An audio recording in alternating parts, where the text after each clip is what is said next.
Assalamualaikum warahmatullahi wabarakatuh. Salam guru penggerak.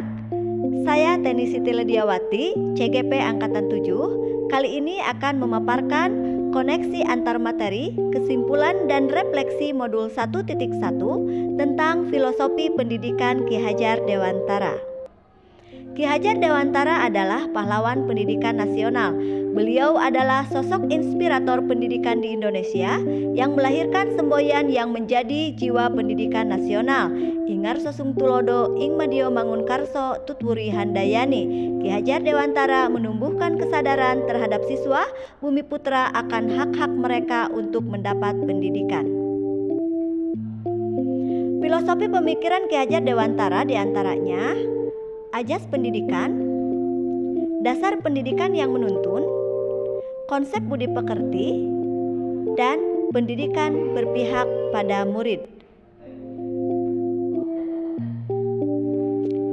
Ajas pendidikan. Pendidikan adalah tempat persemaian benih-benih kebudayaan dalam masyarakat. Menurut KHD, untuk menciptakan manusia Indonesia yang beradab, maka pendidikan menjadi salah satu kunci utama untuk mencapainya. Pendidikan dapat menjadi ruang berlatih dan bertumbuhnya nilai-nilai kemanusiaan yang dapat diteruskan atau diwariskan. Maksud pengajaran dan pendidikan ialah memerdekakan manusia sebagai bagian dari persatuan. Manusia merdeka adalah manusia yang hidupnya tidak tergantung kepada orang lain. Dasar pendidikan yang menuntun. KHD menjelaskan bahwa tujuan pendidikan yaitu menuntun segala kodrat yang ada pada anak-anak agar mereka dapat mencapai keselamatan dan kebahagiaan yang setinggi-tingginya, baik sebagai manusia maupun sebagai anggota masyarakat. Dalam proses menuntun, anak diberi kebebasan, namun pendidik sebagai pamong dalam memberi tuntunan dan arahan agar anak tidak kehilangan arah dan membahayakan dirinya. KHD menjelaskan bahwa dasar pendidikan anak berhubungan dengan kodrat alam dan kodrat zaman. Kodrat alam berkaitan dengan sifat dan bentuk lingkungan di mana anak berada, sedangkan kodrat zaman berkaitan dengan isi dan irama di mana dalam mendidik anak harus mengikuti perkembangan zaman. Konsep budi pekerti. Menurut KHD, budi pekerti atau watak atau karakter merupakan perpaduan antara gerak pikiran, perasaan dan kehendak atau kemauan sehingga menimbulkan tenaga. Budi pekerti juga dapat diartikan sebagai perpaduan antara cipta, karsa sehingga menciptakan karya. Keluarga menjadi tempat yang utama dan paling baik untuk melatih pendidikan sosial dan karakter baik bagi seorang anak. Budi pekerti merupakan keselarasan hidup antara cipta, rasa, karsa dan karya.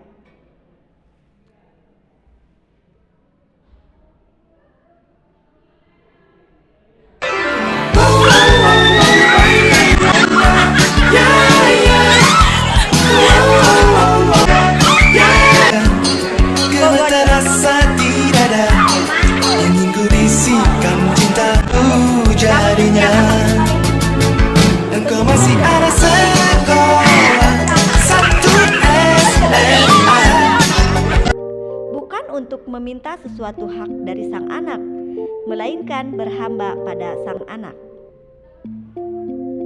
Anak bukan tabula rasa, anak bukan kertas kosong yang bisa digambar sesuai keinginan orang dewasa.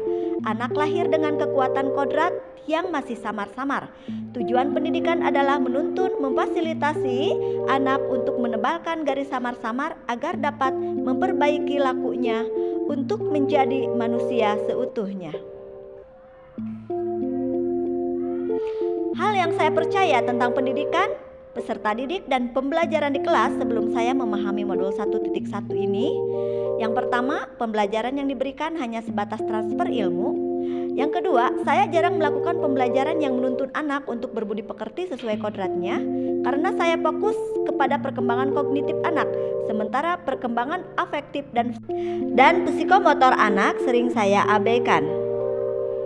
Ketiga, pembelajaran yang saya sajikan juga tidak mendukung dengan kondisi lingkungan siswa dan jauh dari kondisi perkembangan zaman yang seharusnya disesuaikan dengan perkembangan zaman sesuai abad 21. Yang keempat, pembelajaran yang saya berikan kurang berpihak pada anak, cenderung berjalan sesuai keinginan guru sehingga pembelajaran tidak menarik untuk siswa. Perubahan pemikiran yang diperoleh setelah mempelajari modul 1.1 tentang filosofi pendidikan Ki Hajar Dewantara. Yang pertama, saya menyadari kekurangan saya selama ini dalam melakukan proses pendidikan yang memandang siswa sebagai objek yang seharusnya siswa menjadi subjek dalam pembelajaran. Selain itu, siswa seharusnya memegang kendali dalam pembelajaran. Guru hanya sebagai fasilitator sehingga akan terjadi pembelajaran student center. Yang kedua, dunia anak adalah dunia permainan, sehingga pembelajaran seharusnya menarik bagi anak, sehingga tercipta pembelajaran yang memihak kepada anak atau merdeka belajar. Yang ketiga, guru bertugas untuk menuntun dalam pembelajaran, sehingga guru berperan sebagai pamong dan siswa diberi kebebasan untuk berkreasi menurut kodratnya. Hal-hal yang segera diterapkan dalam kegiatan pembelajaran di kelas agar kegiatan pembelajaran mencerminkan pemikiran Ki Hajar Dewantara. Yang pertama, merancang pembelajaran yang menyenangkan. Yang kedua, menjadi fasilitator, motivator, sekaligus inspirasi bagi siswa. Yang ketiga, menuntun siswa untuk berbudi pekerti dan berkarakter yang baik sesuai dengan karakter Pancasila.